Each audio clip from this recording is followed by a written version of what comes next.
Yo guys, what is up? Max in our last Epoch video, and today we're going over my Cthonic Fissure Warlock leveling guide.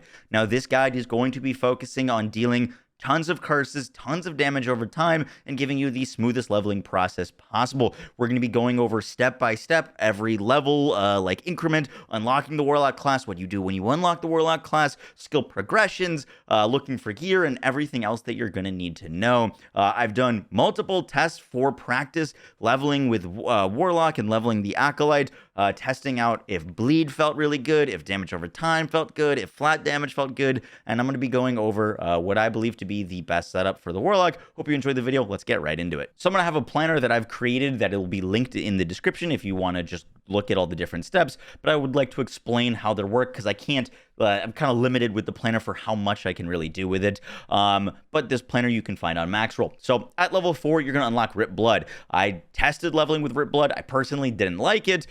So once you unlock level 4, you can specialize in a skill. Your only real option is Rip Blood, and you're going to put 1 point into Eviscerate. This is going to make Rip Blood a skill that will hit a bunch of enemies, and it'll help you clear out a bunch of trash mobs and rank up to level 5. As soon as you hit level 5 or have 5 points in the Acolyte skill tree, you'll be able to unlock Hungering Souls. This is going to be what you despecialize Rip Blood for, and then you're going to start putting your points into Hungering Souls. This is a skill that casts these skulls that seek enemies, which is fantastic because you can just cast them while moving. They'll go and hit enemies for you, and they deal damage over time. Now, starting out, you're going to want to grab some early poison chance for them. They're still going to deal necrotic damage over time, but then they can also deal poison damage over time, and then you're going to work your way over into Descent into Madness so that you can give them a ton more damage. Now, it is important to note that these things do not stack, so they're like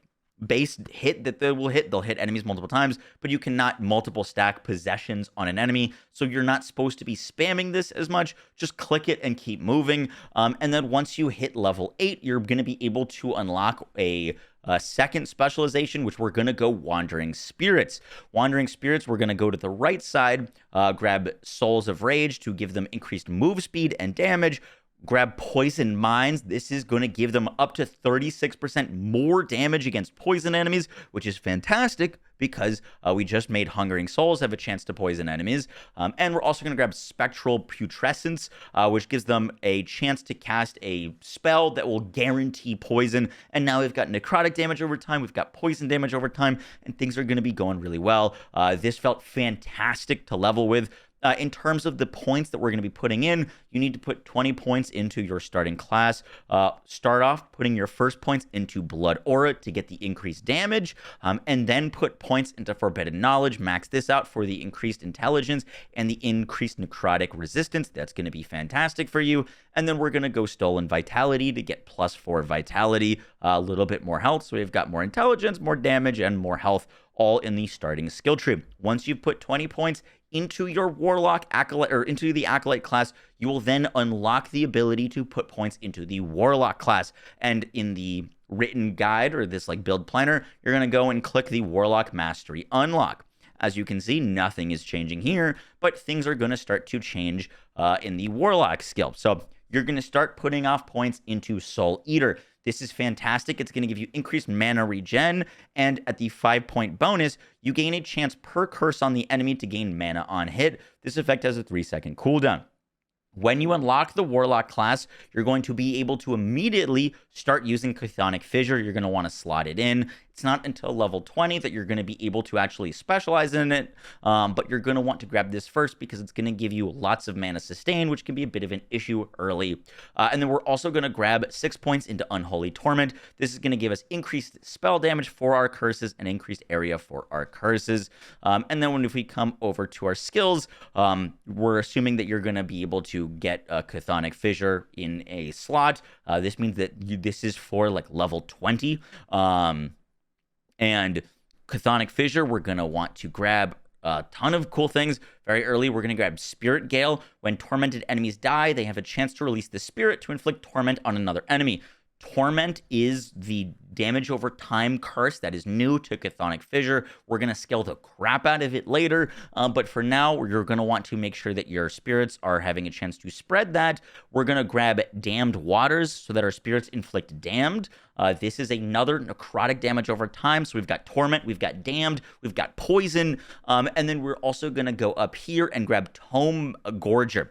Torments deal more damage to ignited, poison, or bleeding. Remember that our hungering souls will poison enemies, our wandering spirits will be poisoning enemies, and now Cthonic Fissure is going to also be igniting things and also dealing more multiplicative damage to those poisoned enemies, and that's going to do it for our step 2. For step 3, we've got a little bit more Warlock progression. We're going to grab 5 points into Occultist Mind. This is going to give us increased intelligence and mana per intelligence. You're going to want to be stacking up intelligence on your gear because it's going to give you more damage, but it's also going to give you more mana so that you can cast more spells. We're also going to go grab a bunch of points into Spirit Leech. This is going to give us 3% of our damage leached back as health because everything that we're going to be fighting against is leached or is cursed. That's going to give us a lot more sustain and survivability. And we're also going to grab Harrowing Armor for more armor and health. And at the 5-point bonus, you have more armor per unique curse on the attacker when they hit you. This is just going to give us even more survivability. The 5-point bonus isn't going to do a ton for us at this stage,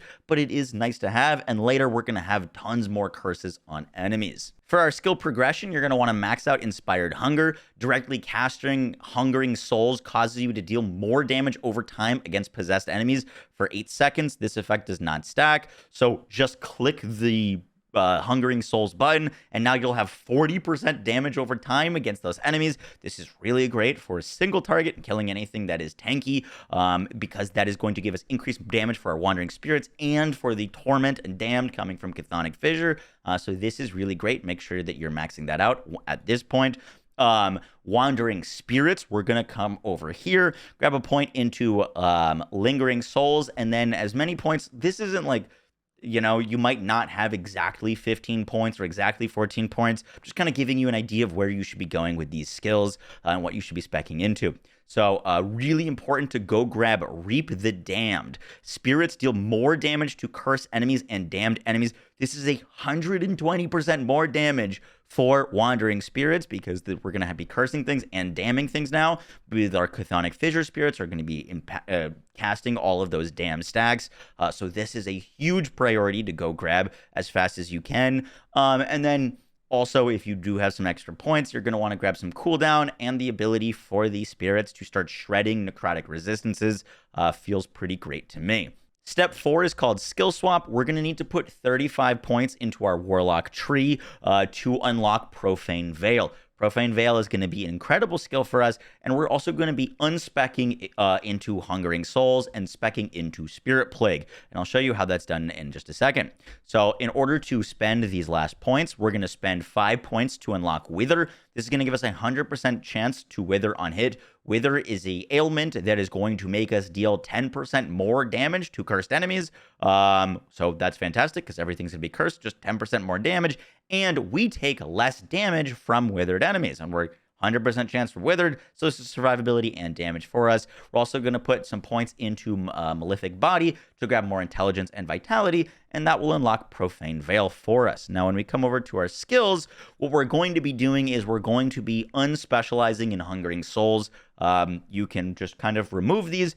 At this point, you're not going to really need them. They'll have served their purpose for this point in the campaign. We're going to be replacing them with Spirit Plague. Spirit Plague is another curse skill. You click an enemy with this, they're going to take curse damage over time, and it spreads to enemies when an enemy dies.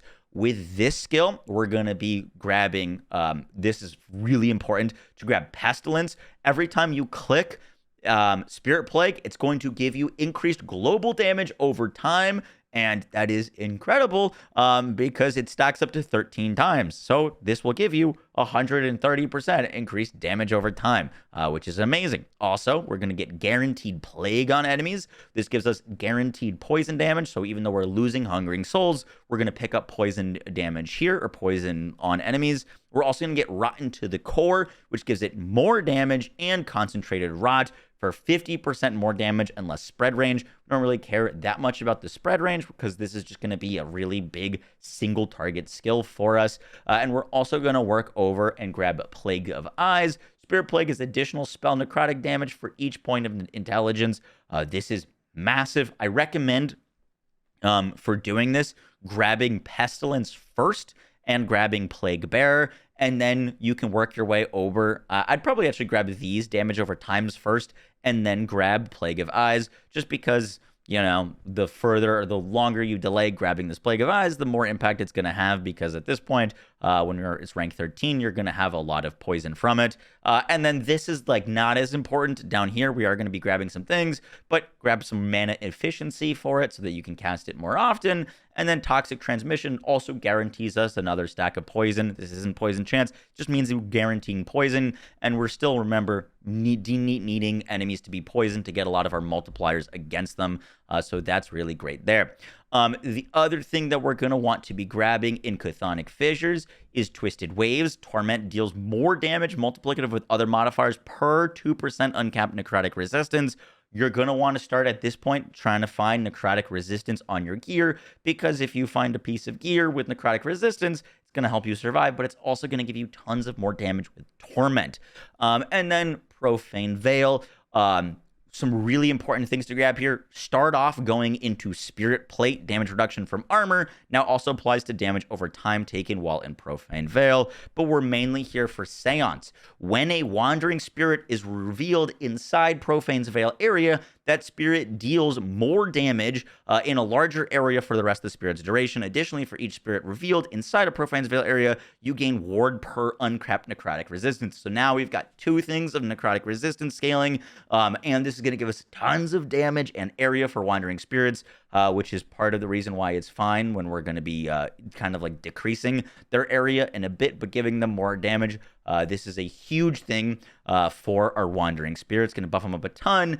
And then we're also going to want to come over to Scorn and grab increased damage to cursed enemies while concealed. So basically, while we're in Profane Veil, we're just going to get 20% increased damage. So like you use your kind of rotation of damage. You're going to put down your Chthonic Fissure. You're going to proc your Wandering Spirits, hit your Spirit Plague a few times, and then Profane Veil on an enemy, and they will just evaporate.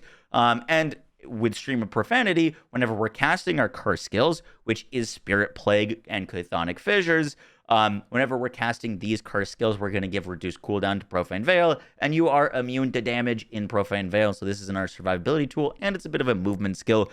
We can make it a better movement skill later on, but this is kind of your skill swap. And gonna be like a big milestone for the build. Our next step is for Endgame. This is where things really start to come together and things get really crazy. And let's start talking about Profane Veil. Now, in Profane Veil, we showed that we were going over here. We're going to max out Scorn for the increased damage against concealed enemies. We're also going to work our way over here. This gives us less mana cost, more damage. Forked Tongue, now we create a secondary Profane Veil, which is very nice. But the big thing that we're going to be grabbing is Desecrated Graves. You now cast Bone Curse when you enter and exit Profane Veil.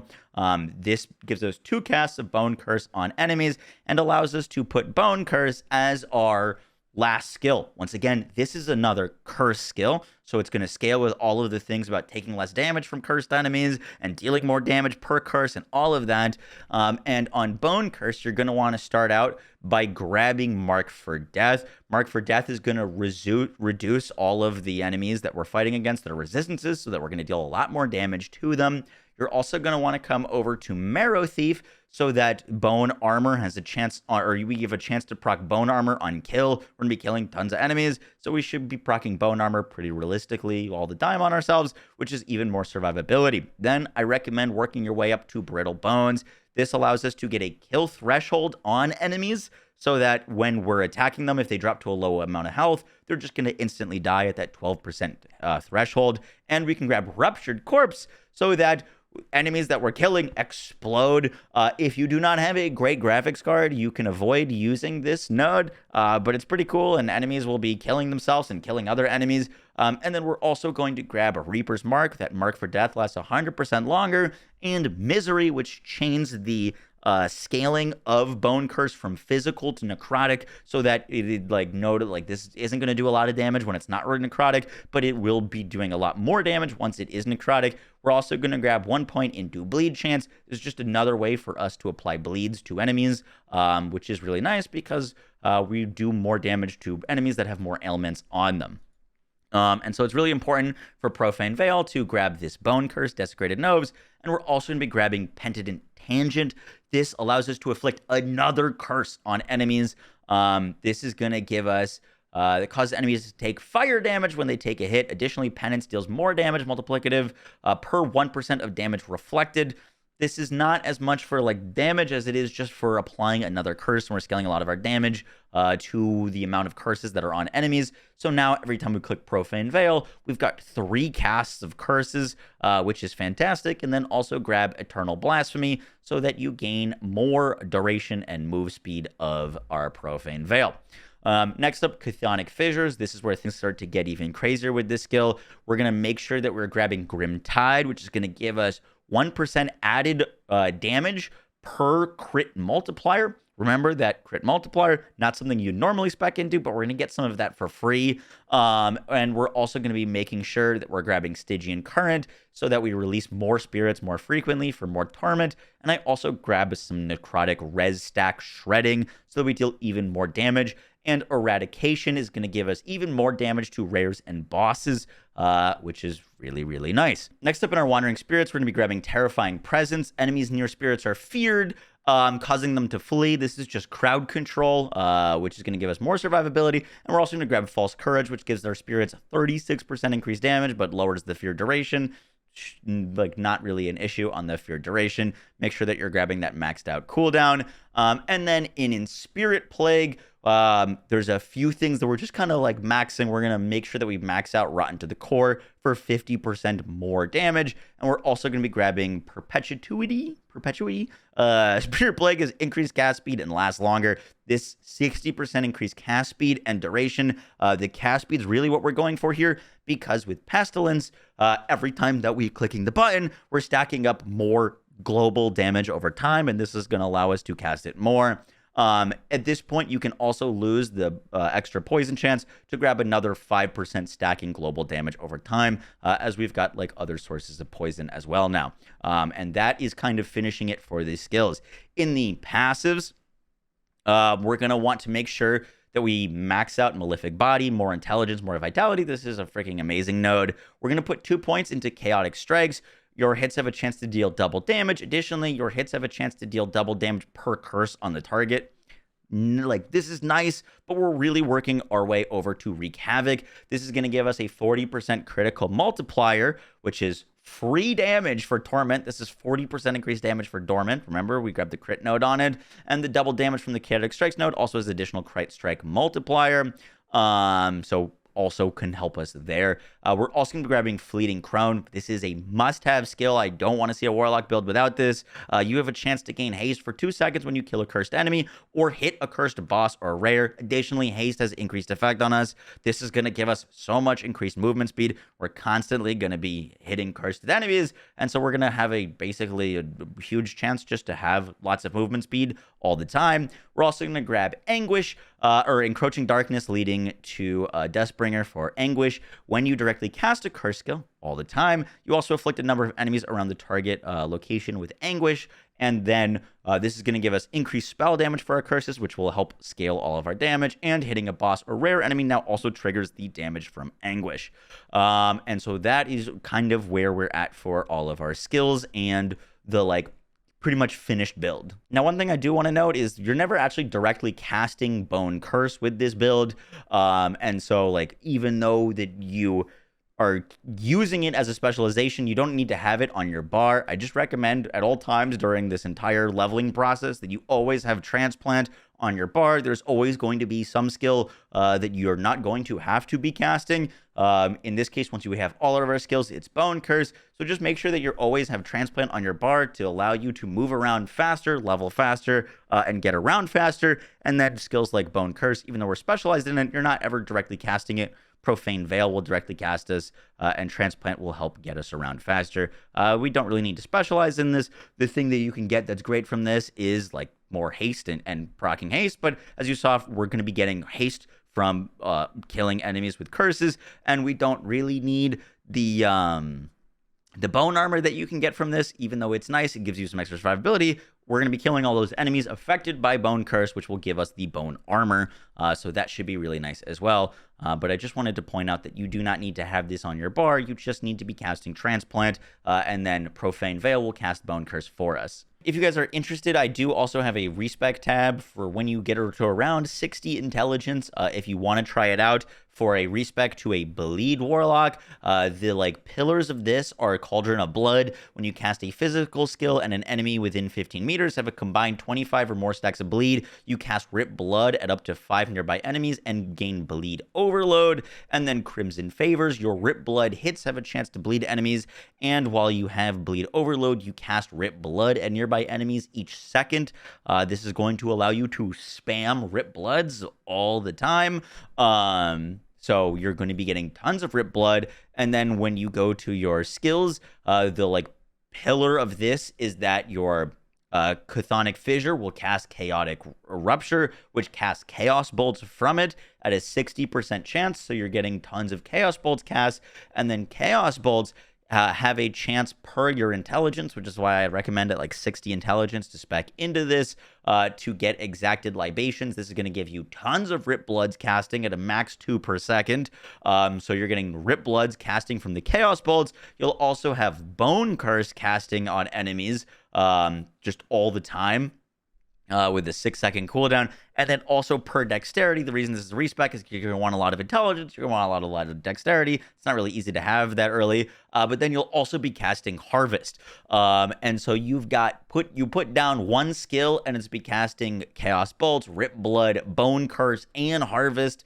Over in Harvest, we're going to have Harvest doing tons of bleed, physical penetration with bleed, giving you ward whenever it hits a cursed enemy, and percent of your health granted as ward on all the enemies, so a ton of survivability from that.